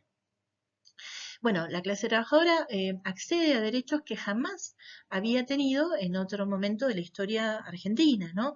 Accede al ejercicio de un montón de derechos laborales y extralaborales, ¿no? Un montón de beneficios que se materializan en este periodo, en este breve periodo, pues si pensamos fueron 9 años de peronismo, porque Perón luego es electo como presidente en el 46, pero, digamos, podríamos pensar que su accionar empieza a desplegarse desde el 43 al 46, cuando se lo elige efectivamente como presidente, cuando el del 43 al 46 forma parte del GO, que da el golpe de Estado, también es parte del gobierno y despliega parte de su proyecto. Pero bueno, en muy breve tiempo logran acceder a un conjunto de derechos que históricamente las clases trabajadoras no habían accedido, ¿no? Entonces, bueno, el apoyo de las clases trabajadoras como actores sociales que nunca habían sido convocados es impresionante. Perón llenaba plazas, cada acto político era un acto, digamos, donde multitudes llenaban la Plaza de Mayo, donde él hablaba durante 2 horas seguidas y la gente, digamos, lo escuchaba con una devoción impresionante, sumado a la figura de su esposa, Eva Perón, que llevó a cabo una acción social muy, muy intensa a partir de la Fundación Eva Perón, que ahora vamos a hablar. Lograron construir un mito, ¿no? O sea, el peronismo han pasado, digamos, más de 75, de 80 años casi, podemos pensar, desde el momento en donde se construye como opción política, hasta la actualidad construye, digamos, un apoyo de las clases trabajadoras, porque, bueno, podríamos pensar que es el primer proyecto auténticamente argentino, ¿no? Que nace de nuestra realidad atendiendo a las particularidades. Pensemos que para el peronismo no es izquierda o derecha. Para el peronismo el problema de América Latina es nuestras relaciones de dependencia colonial y él busca, digamos, a través de todo su proyecto político, cortar, digamos, con esta relación de dependencia y construir esta soberanía económica que se traduce en una justicia social, ¿sí? Y a la vez en una independencia política. Los 3 lemas son soberanía económica, justicia social independencia política, porque, bueno, la única forma de que los gobernantes argentinos puedan decidir en función de las necesidades del pueblo argentino es a través de esta independencia económica que nos daría la industrialización. ¿Sí? Es un proyecto muy claro, digamos, que no vamos a poder profundizar todo lo necesario. Cualquiera que quiera seguir estudiando, digamos, sobre este fenómeno me puede pedir material. Es un periodo sumamente rico de nuestra historia, sumamente complejo y además que tuvo un impacto, como decimos, que dura hasta el día de hoy. Que transformó la matriz de la sociedad, ¿sí? O sea, Argentina es Argentina porque el peronismo, o sea, todos los gobiernos han tenido un impacto, pero el peronismo, el impacto que tuvo en la constitución de lo que somos es impresionante, ¿no? Y su proyecto perdura a través del tiempo, a través de los años, por el aporte que realizó. Bueno, y hay un detalle más que está en la clase y que es muy importante entender. ¿Cómo entienden los derechos el proyecto liberal? El proyecto liberal entiende los derechos como si fueran derechos individuales, es decir, derechos de los sujetos. ¿Qué significa esto? Durante las etapas previas, que podríamos pensarlas como etapas liberales, el Estado, digamos, se compromete a no prohibir, ¿no? O sea, no impedir, por ejemplo, que accedas a la educación, ¿sí? El Estado no se, digamos, el Estado no impide que los sujetos ejerzan su derecho. Si bien tiene una acción importante porque hace escuelas y demás, no se preocupa tanto por garantizar digamos, la gente eh, eh, pueda acceder efectivamente a ese derecho. El peronismo piensa las cuestiones desde otra lógica, desde la concepción de los derechos sociales. Esto lo vamos a profundizar mucho en las últimas, digamos, de acá en adelante. ¿Qué significa un derecho social? Que el Estado no solo se obliga a no impedirte el ejercicio del derecho, sino que garantiza que vos realmente puedas usufructuar ese derecho, ¿sí? Que no son derechos del individuo, sino son derechos de la sociedad. En términos concretos, ¿no? En términos educativos podríamos pensarlo. Una cosa es que el Estado se comprometa a no impedir que yo me eduque. Eso sería un derecho individual. Un derecho social es que el Estado, además de no impedir que yo me eduque, busque que mi familia, como niño, ¿no es cierto?, como infancia, como niño, niña o infancia, reciba, digamos, que mis padres ganen lo suficiente para que yo pueda ir a la escuela y no tenga que ir a trabajar. Que yo tenga una escuela cerca, ¿no? Porque, bueno, hay un montón de escuelas que se construyen en este periodo. Que yo, digamos, tenga garantizado, por ejemplo, el acceso a textos o a libros, que haya bibliotecas, que haya un montón de condiciones para que yo ese derecho lo pueda realizar efectivamente. ¿Comprenden? Esa otra mirada de los derechos que tiene el peronismo en nuestro país, pero bueno, que configuran toda una forma de entender las concepciones sobre los derechos, que es entenderlos como los derechos sociales y no como derechos individuales, es lo que se va a plasmar en este proyecto, ¿sí? Bueno, ahora nos toca preguntarnos cómo se traduce esto en el campo educativo, ¿no es cierto? Tiene muchos aspectos, así que bueno, la clase les voy a, digamos, Power tiene como objetivo un poquito organizar, ¿no? Para que ustedes puedan entender cómo se organiza la clase para poder analizar un fenómeno tan complejo que obviamente va a tener un altísimo impacto en el campo educativo, ¿no? O sea, es impensable que todas estas transformaciones de la sociedad no se vean plasmadas en el campo educativo. La primera cosa que se analiza en la clase y que es muy importante es poder pensar estas nuevas formas de interpelación, ¿no? Pasar de la concepción de masa a la concepción de pueblo.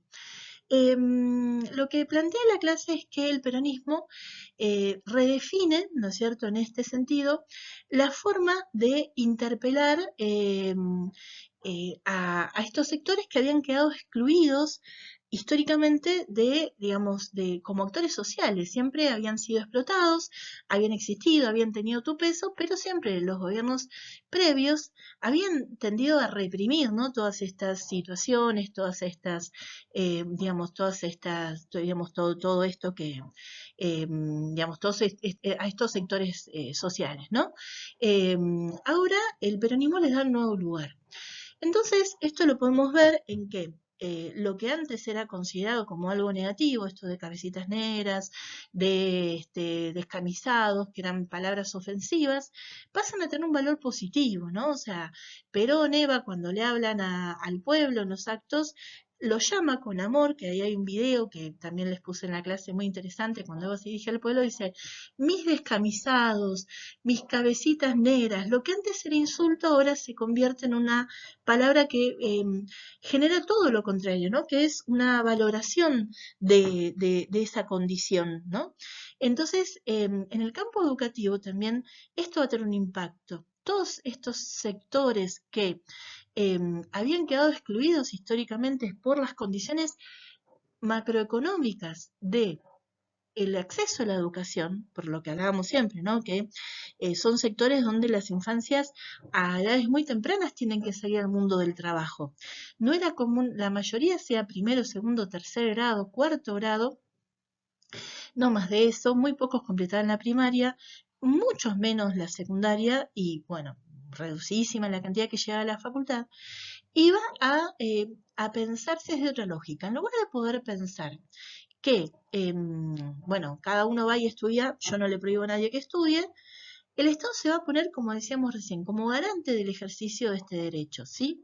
El Estado, a través de un montón de múltiples acciones que va a hacer, desde, como les decimos, acciones no referidas exclusivamente al campo educativo, sino que tienen que ver con esto de que el Estado garantiza a las familias un ingreso mayor que permite que estos niños no tengan que estar en el mundo del trabajo, eh, digamos, que pueden ir a estudiar, ¿no? O sea, que yo tenga una escuela no garantiza ni siquiera que yo pueda ejercer ese derecho si tengo que ir a trabajar. Bueno, a través de esas políticas que no son directamente del campo educativo hasta políticas específicas, ¿no? Como la construcción de una cantidad impresionante de escuelas y de derechos que le van dando a las infancias como sujeto colectivo, que bueno, que garantizan el efectivo ejercicio de ese derecho, ¿no?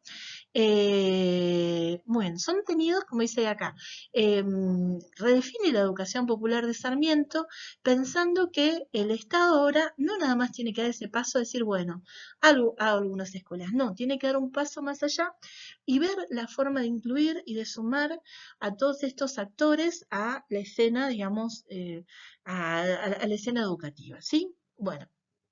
Entonces, esto es lo que veíamos en el punto 2 y 3, este cambio en la distribución de la riqueza que impacta en el mayor acceso a las infancias al mundo educativo. ¿Sí? Todos estos cambios son como la primera parte que habla la clase. Ahora, ¿cómo concreta en el campo educativo específicamente este proyecto, el peronismo? ¿Cómo lo plasma? ¿Cómo lo concreta? Ahora sí nos vamos al campo educativo, ¿no? Por un lado, el peronismo lee bien que el acceso a la educación era un acceso, digamos, que ejercían algunos sectores de la sociedad, ¿sí? Sobre todo los sectores medios y altos. Y era algo que les daba privilegios con respecto al resto digamos, de la sociedad. Concretamente, en una persona de clase media o media alta que podía terminar la secundaria, como había pocos que podían terminar la secundaria, tenía, bueno, mayor posibilidad de elegir un trabajo, ¿no es cierto? Tenía mayor posibilidad de acceder al mundo laboral en un lugar mejor posicionado. Podía decir, bueno, voy a ser administrativo, voy a tener una tarea, digamos, un trabajo de cuello blanco, que eran obviamente mejores remunerados, ¿no? Ni hablar como eran pocas las personas que accedían a la universidad, el que tenía un título universitario tenía amplias ventajas en el mundo laboral y en el dinero que podía llegar a ganar, ¿no? Lo que interpreta el peronismo es que había ciertos intelectuales orgánicos, eso es un concepto de Gramsci que tiene que ver con intelectuales que sirven a un proyecto político, que querían mantener las cosas como estaban, no tenían tantas intenciones de que esto se transformase, ¿no? Entonces dice, bueno, yo para poder permitir que todas estas masas accedan y ejerciten su derecho a la educación, los tengo que correr, ¿no? Porque bueno, como, digamos, pensemos, y a ver, para simbolizarlo, la clase media de repente, que era la única que iba a la escuela secundaria, de repente iba a tener un compañerito morocho. Ay, ¿cómo voy a tener un compañero morocho? Bueno, es como que esto, digamos, tenían que llevar acciones en el campo educativo para poder hacerlo. Para eso, ¿sí? El gobierno, digamos, del sistema educativo está más que nada en manos de lo que era el Consejo Nacional de Educación, que era un organismo, digamos, que no manejaba el Poder Ejecutivo, ¿sí? O sea, era un organismo aparte. Entonces, ¿qué hace? Crea la Secretaría de Educación que va a hacer que el Consejo Nacional, digamos, donde va a poner funcionarios fieles al proyecto peronista. ¿Me explico? Vos tenés el Consejo Nacional de Educación con intelectuales que representan más los intereses de las clases medias y altas, y la Secretaría de Educación, donde pone, digamos, funcionarios afines al proyecto peronista, ¿sí? Bueno, entonces en esta situación, por un lado intervenir es cuando el Poder Ejecutivo saca a algunos funcionarios y pone a otros, como, digamos, aunque no sea su potestad, aunque no esté, digamos, formalmente organizado para eso, y crea la Secretaría de Educación y subordina el Consejo Nacional de Educación a la Secretaría de Educación. Luego, otra cosa que le dolió mucho a las clases medias y altas es que saca todos los aranceles de la universidad, ¿sí? Uno de los lemas de la marcha que tuvimos el miércoles es, nada, un cantito que que estaban armando los estudiantes con los que compartí la marcha, era con los huesos de, bueno, un personaje público, vamos a hacer una escalera para que a las facultades pueda entrar la clase obrera, ¿sí? La clase obrera, digamos, llegó a la universidad. ¿Por qué? Porque el arancelamiento, o sea, era otra de las grandes trabas, ¿no? O sea, los aranceles eran muy altos, eran inaccesibles para clases populares, y la gratuidad, digamos, absoluta de la universidad permitió que grandes sectores accedan, digamos, a los estudios universitarios, ¿no? Y realmente los dos niveles donde se refleja el gran incremento de población estudiantil es en la secundaria y en la universidad. La primaria aumenta mucho la cantidad de estudiantes, ¿no? Aumenta casi un 50% en estos años, pero, digamos, los que pueden finalizar también, que era lo más importante, no solo los que ingresan, sino el porcentaje que logra finalizar esos estudios primarios. Pero donde nosotros vemos el gran salto es en la secundaria y en la universidad. Hay otro video que está en la clase donde Perón habla, en el exilio, cuando él, digamos, después del derrocamiento, donde él habla de esto, ¿no? Que había un cuello de botella, es decir, un montón de gente que a lo mejor empezaba la primaria, poca que la terminaba, muy poca que iba a la secundaria y menos a la universidad. Él amplía esta base, ¿no? Entonces, bueno, es otro proyecto para que, bueno, no, digamos, él habla de que íbamos a seleccionar la materia gris dentro de muy pocos estudiantes y ahora, bueno, si había personas de clases más humildes, capaces y comprometidas con el estudio, iban a poder ejercer ese derecho y poder estar ahí, ¿sí? Paradójicamente, el peronismo necesitaba como aliado a la iglesia, ¿sí? ¿Qué significa esto? Que necesitaba como aliado a la iglesia. Digamos, como dijimos, en el proyecto nacionalista, para toda esta camada, digamos, de dirigentes argentina era católica. Y la iglesia en un primer momento le brinda un profundo apoyo al peronismo, ¿no? Después, ahora vamos a ver enseguida por qué luego se lo quita y termina siendo uno de los actores que favorecen el derrocamiento del peronismo. Pero en un primer momento llama a todos los fieles a votar a favor de los proyectos que tengan, digamos, esta mirada sobre lo social. Bueno, entonces Perón le da subsidios a las escuelas privadas, porque las escuelas privadas eran todas católicas, o sea, no había escuelas privadas que no fueran confesionales, se llaman las escuelas que responden a una religión. Bueno, y también, nada, esto es para lograr el apoyo de la iglesia, aunque eran pocas, comparación con lo que existe ahora, en una población mínima de escuelas privadas, pero como las escuelas privadas eran escuelas católicas, le brinda estos subsidios para lograr el apoyo de la iglesia. Y luego, ¿qué hace?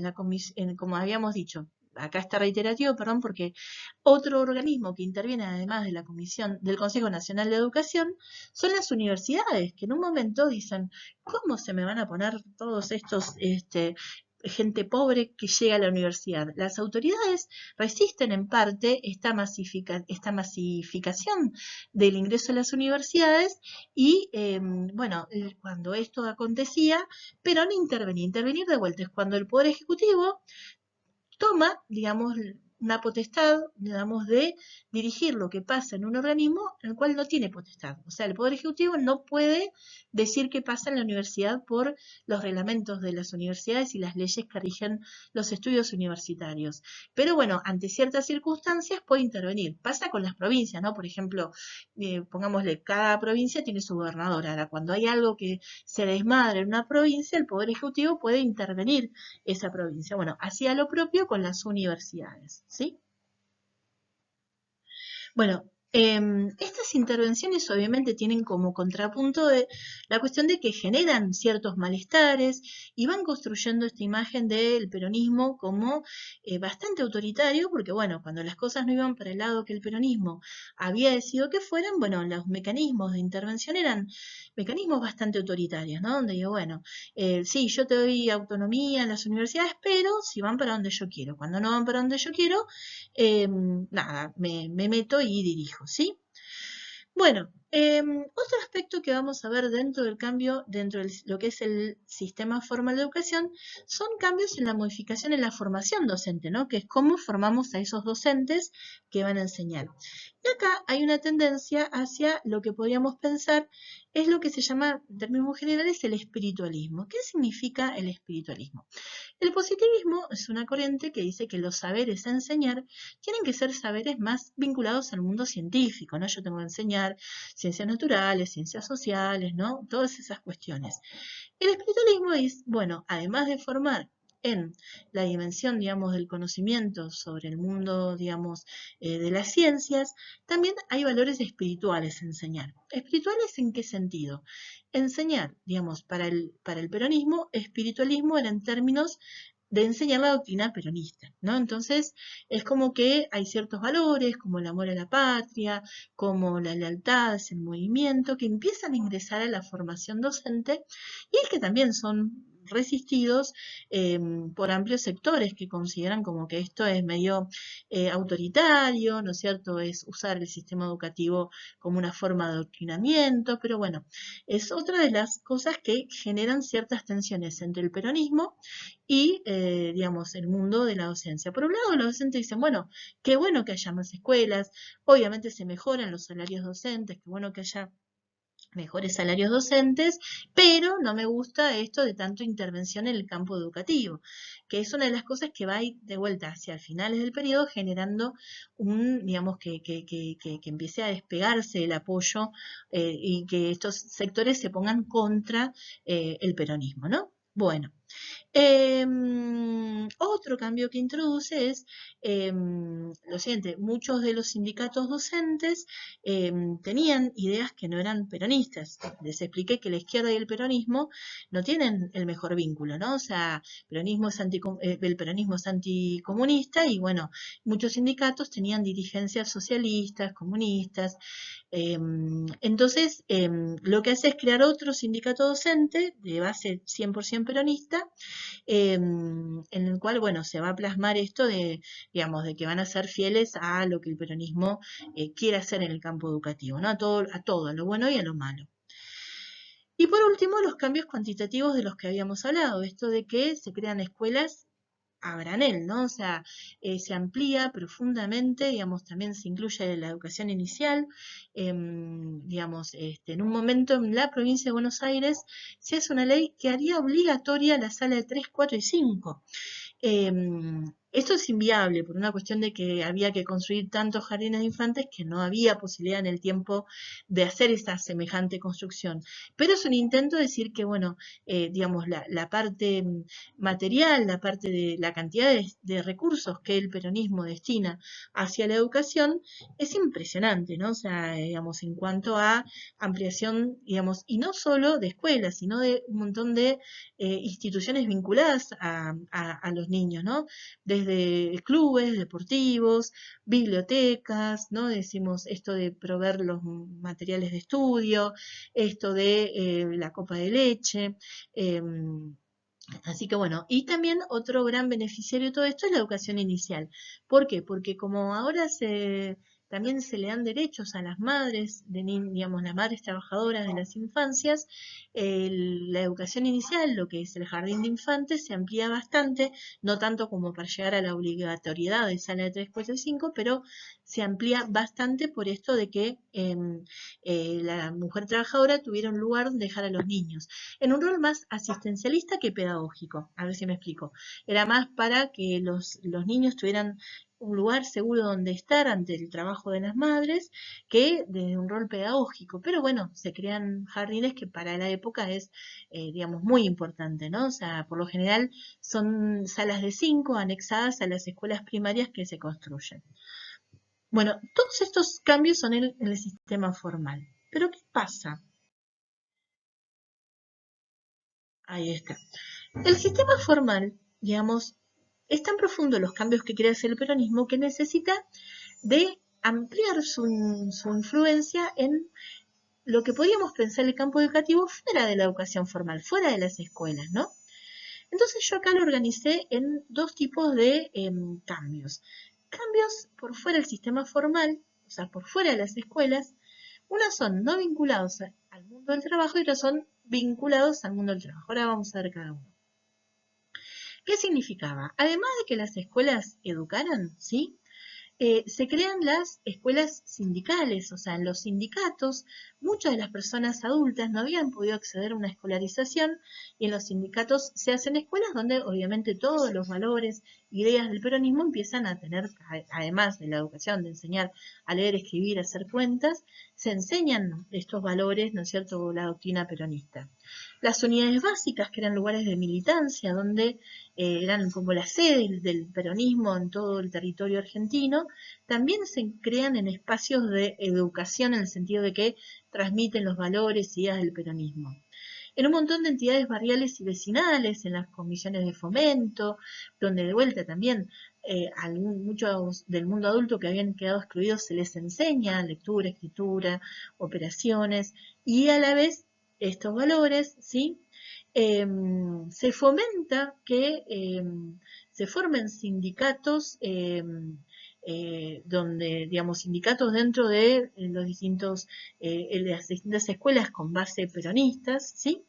Y a través del deporte. El deporte es una forma muy potente de educar, ¿no? O sea, se organizan los Juegos Evita, los campeonatos, en donde toda esta, digamos, los clubes que se van formando, ¿no es cierto?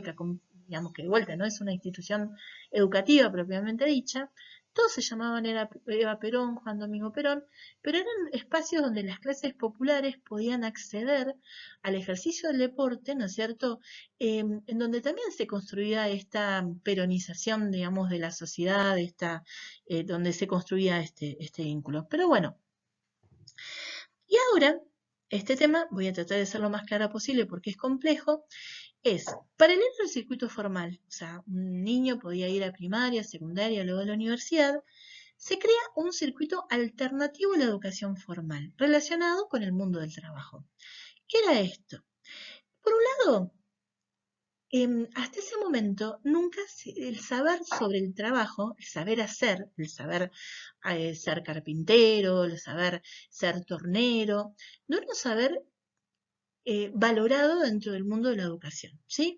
La educación se había dedicado a enseñar valores, o sea, valores, la normalidad, conocimientos de matemáticas, lenguas, ciencias, pero el saber sobre el mundo del trabajo había quedado fuera, digamos, de todo esto. Hay una parte de la clase donde dice que el saber sobre el trabajo no había logrado horadar el techo, es decir, no había logrado ingresar como tema de enseñanza, ¿sí? O sea, cómo se construye un mueble, ¿no es cierto? No era un tema que había sido siempre sacado del mundo de la enseñanza. El peronismo resignifica el valor de todo lo que tenga que ver con el mundo del trabajo, del saber hacer, como un valor que tiene que enseñarse también y lo pone en valor. ¿Por qué? Y esto es muy importante, porque para industrializar un país yo necesito obreros capacitados de trabajar en esas industrias. Entonces necesitaban que todo ese saber hacer vinculado al mundo de la industria ingresara digamos, que fuera ponderado, que fuera valorada, ingresada a lo que se tiene que enseñar. Entonces se crea la Comisión Nacional de Aprendizaje y Orientación Profesional, la CNAOPOP, ¿no es cierto? Y bajo su potestad hay un montón de instituciones. Por ejemplo, estaban las escuelas fábrica, ¿sí? Las escuelas fábricas eran escuelas donde los jóvenes, después de terminar la primaria, trabajaban, pero a la vez aprendían. Tenían como horas de las materias más teóricas y luego aprendían dentro de la fábrica una cantidad de oficios vinculadas al mundo de la industria, ¿no es cierto? Entonces, nada, había un circuito en el cual ibas pasando en el primer ciclo, segundo ciclo, tercer ciclo, hasta egresar como técnico de fábrica, ¿no? O sea, vos habías aprendido matemáticas, lengua, un montón de cuestiones, con menos fuerza que en una escuela secundaria común, a la par que trabajabas y recibías un salario por ese trabajo, ¿no? Entonces, bueno, y la cumbre de todo esto es la creación de la Universidad Obrera Nacional, la UON. La UON es una universidad que luego, en el gobierno posterior de Frondizi, posterior no, pasan varios años, se convierte en la famosa UTN, que todos conocemos, ¿no? La Universidad Tecnológica Nacional.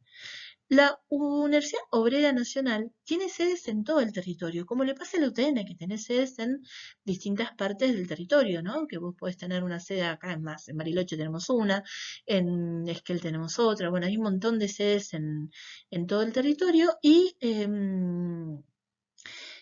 lo que vos tenías que tener para poder ingresar a la Universidad Obrera Nacional era haber pasado por los distintos ciclos, haber sido un trabajador que fue aprendiendo a la par que trabajaba, ser un técnico, y ahí podías ingresar a la UON, ¿sí? Em, entonces, nada, esto es, digamos, un circuito alternativo. Vos por un lado tenías el que iba a primaria, secundaria, iba a la universidad y podía estudiar ingeniería. Y por otro lado, el que iba a una escuela fábrica, que luego iba a la UON, ¿no es cierto?, en la Universidad Obrera Nacional.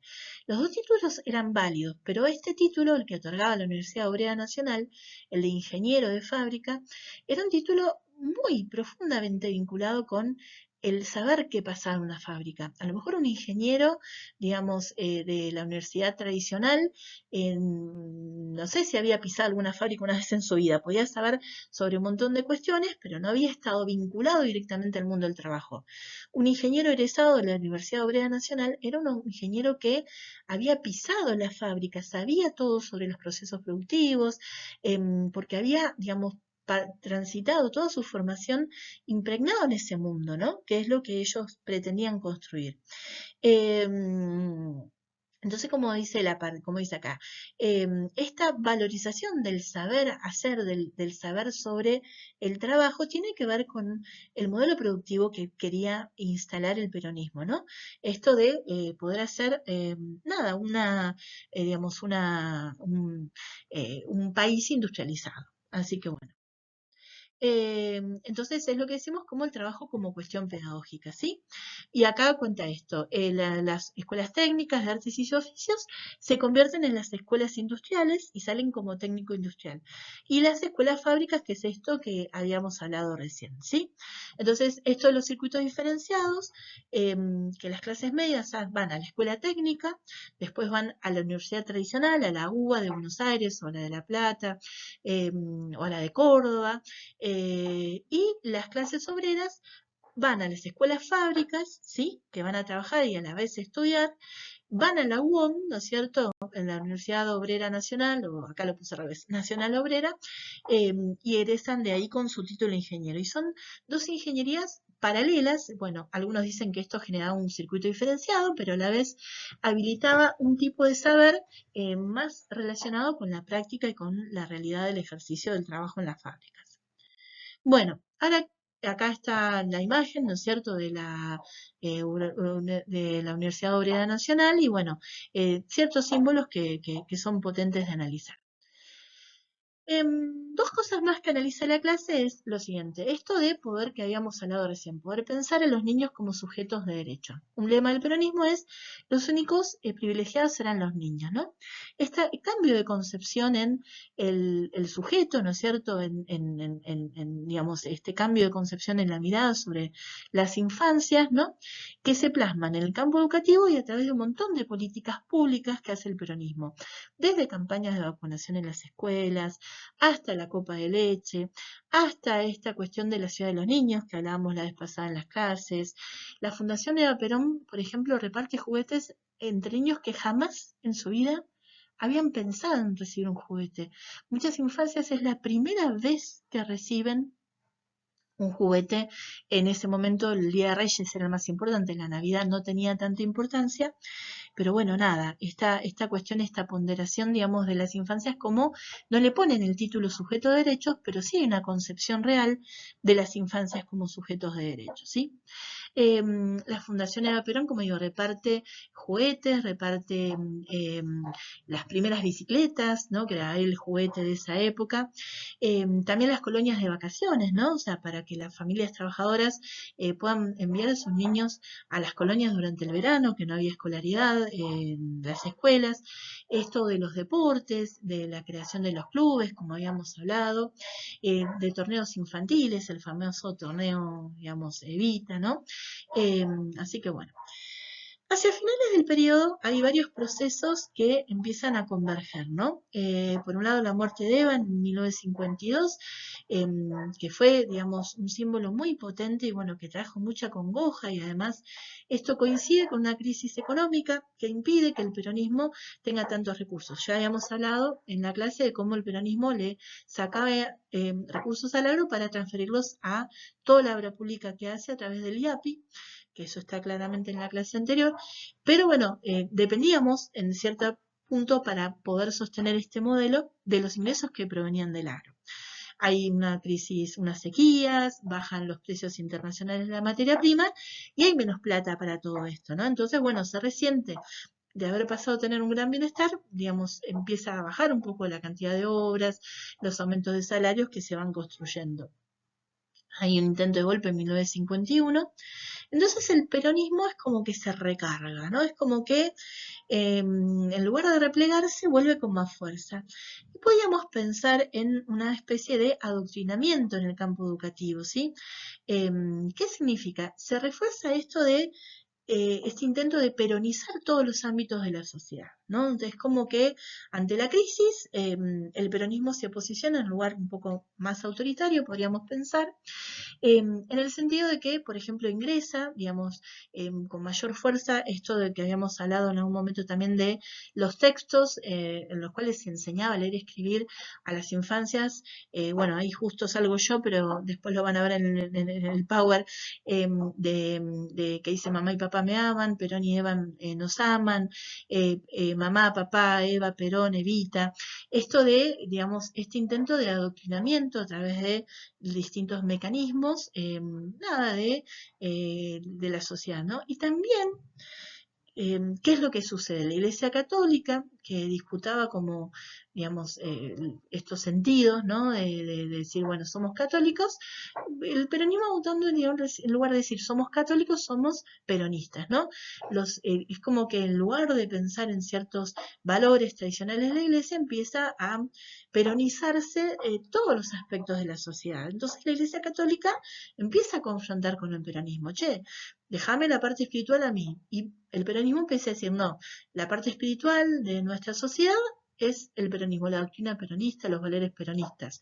La Iglesia, digamos, dice, no, pará, querido, me tenés que seguir dando el lugar como, digamos, la rectora de los valores morales de la sociedad, y el peronismo le dice, no, digamos, ahora la sociedad va a ser peronista.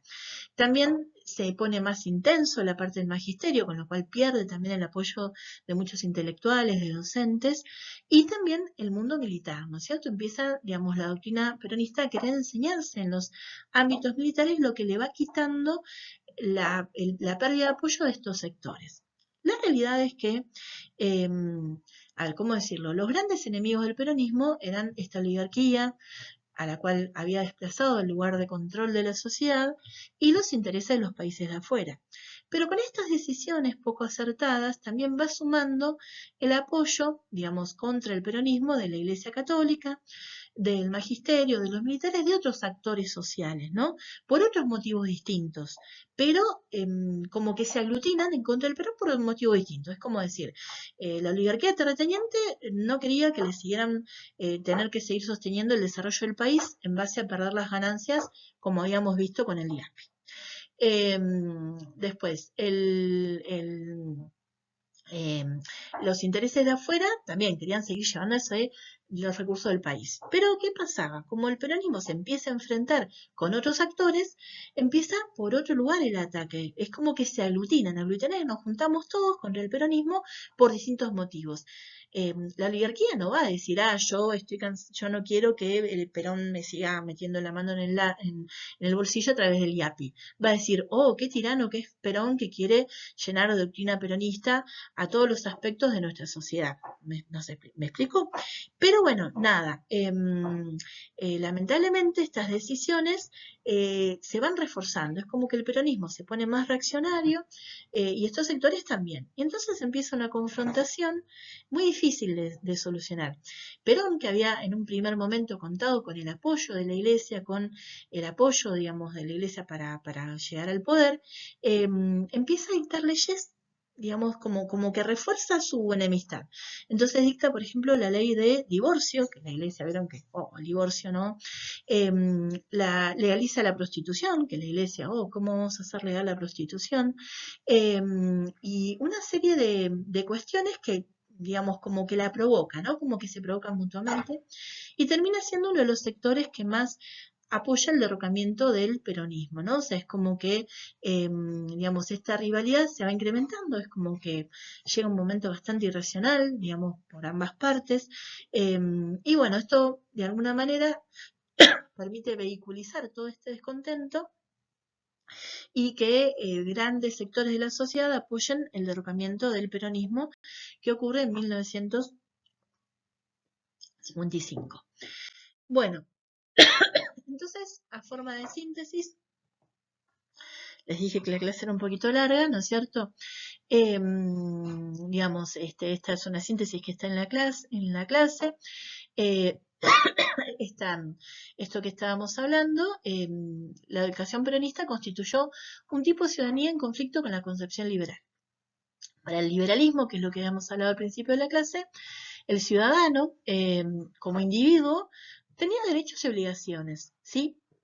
Para el peronismo, la ciudadanía es mucho más compleja, ¿sí? Es que no es el individuo, sino que es toda la sociedad, el colectivo, el que tiene derechos, ¿no es cierto? Que el Estado tiene la obligación de garantizar, ¿sí? Y se van sumando nuevos derechos económicos y sociales. Es una concepción distinta de lo que significa ser ciudadano, ¿sí? Aumenta la participación de las masas obreras en toda la vida política, pero bueno, pierden cierta independencia porque tenía que ser una participación que siempre queda subordinada a las directivas del peronismo, ¿sí? Y entonces, esto como dijimos, en el segundo gobierno, después de la muerte de Evita, después del 52, todo esto se radicaliza un poco más, alimentando, digamos, el enojo de ciertos sectores que terminan apoyando el golpe, ¿sí? Bueno, una cosa que no había mencionado, esta fase donde el peronismo se pone más violento, ¿no? De alguna manera más doctrinario, uno de los hechos es que las hermanas Cosetini, que son las que habían desarrollado en Córdoba este proyecto de educación de la nueva escuela, le cierran la escuela, ¿no? Porque bueno, como ellas tenían una concepción más libre del aprendizaje y no querían transmitir estos valores tan peronistas en la educación, bueno, las terminan cesanteando junto a otros docentes que pierden sus cargos por oponerse de alguna forma al peronismo, ¿sí? Pero bueno, la cuestión es que los cambios que introdujo el peronismo en el campo educativo son incuestionables, ¿sí? Son cambios muy profundos, muy sustanciales, muy radicales, que van a ser, digamos, en términos efectivos, que bueno, que cambie la concepción de que la educación con impedir su ejercicio ya está. Tengo que garantizar desde el Estado su ejercicio. No tendríamos el sistema educativo que tenemos en su amplitud si el peronismo no hubiera desarrollado toda la obra que el peronismo desarrolló, ¿sí? Con las cosas cuestionables, como todo proceso histórico, no hay nada que no tenga algo para su fase oscura, su lado oscuro. El peronismo permitió el acceso de amplios sectores a acceder al derecho a la educación y lo garantizó como, digamos, nunca antes se había garantizado. Esto que para nosotros es normal, decir, bueno, todos tenemos derecho a ir a la universidad, al estudio, que es algo natural, que está naturalizado en nuestra concepción de lo que deben ser las sociedades. Nada, el peronismo fue el que permitió y lo efectivizó de alguna manera. Así que bueno, el próximo viernes nos vamos a encontrar. Les pido que una lectura atenta de la clase, de escuchar esta, que es un poquito larga, obviamente, pero bueno, un repaso y bueno, nos encontraremos con las dudas que ustedes necesiten. Y bueno, nos vemos el próximo viernes en la clase presencial. Les mando un abrazo grande. Feliz día adelantado por el Día del Estudiante que va a ser el domingo y bueno, nos reencontramos el próximo viernes y bueno, cualquier otra duda que tengan me la pueden consultar desde ya como siempre, ¿sí? Les mando un abrazo grande. Hasta luego.